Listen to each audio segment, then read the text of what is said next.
తెలంగాణలో mutton chicken కర్రీలు చేసి పొద్దున్నే మంచిగా పూరీలు వేసుకుని తినడం చూస్తుంటేనండి నోరు ఊరిపోతుందనమాట.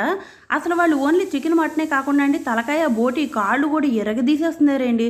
నేను ఓన్లీ నాన్ వెజ్ ఏమో అనుకుని చెప్పి భ్రమపడ్డాను కానండి అది తప్పని తర్వాతే తెలిసింది. ఎందుకంటే వెజ్ కూడా చింపేస్తున్నారండి. అసలు నిజంగా చాలా అద్భుతంగా ఉంటున్నాయి. వీళ్ళు చేసే bagara rice, mutton curry combination అయితే అసలు నిజంగా పీక్స్లో ఉంటుందండి. మొన్న ఒక రోజు మా ఫ్రెండ్ ఇంటికి వెళ్ళి నేను పీకల దాకా మేసేసి మా వారి కోసం కొంచెం తీసుకొచ్చాను అనమాట. ఇంకా అది తిన్న దగ్గరించి మా వారు కూడా ఫ్యాన్ అయిపోయి నాకు తెలంగాణ స్టైల్లోనే మటన్ కర్రీ కావాలి అని చెప్పి కూర్చొని ఈరోజు పొద్దున్నే మటన్ తెచ్చి ఇచ్చారండి.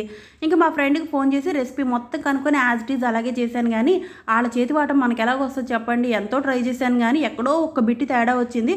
అలాగే చెడిపోలేదండి, సూపర్గా ఉందన్నమాట ఇది. కాకపోతే వాళ్ళ దాని మీద ఒక పాయింట్ అయితే నాది డల్ అయింది. ఈ వీడియో చూస్తున్న తెలంగాణ ఫ్రెండ్స్ ఎవరైనా నేను చేసిన తప్పేంటి అన్నది మాత్రం కనిపెడితే ప్లీజ్ కమెంట్ చేసి చెప్పండి. అండ్ ఇది కూడా టేస్ట్ మాత్రం సూపర్ ఉంది. మీకు కూడా నచ్చితే లైక్ చేయండి అండ్ ప్లీజ్ సబ్స్క్రైబ్.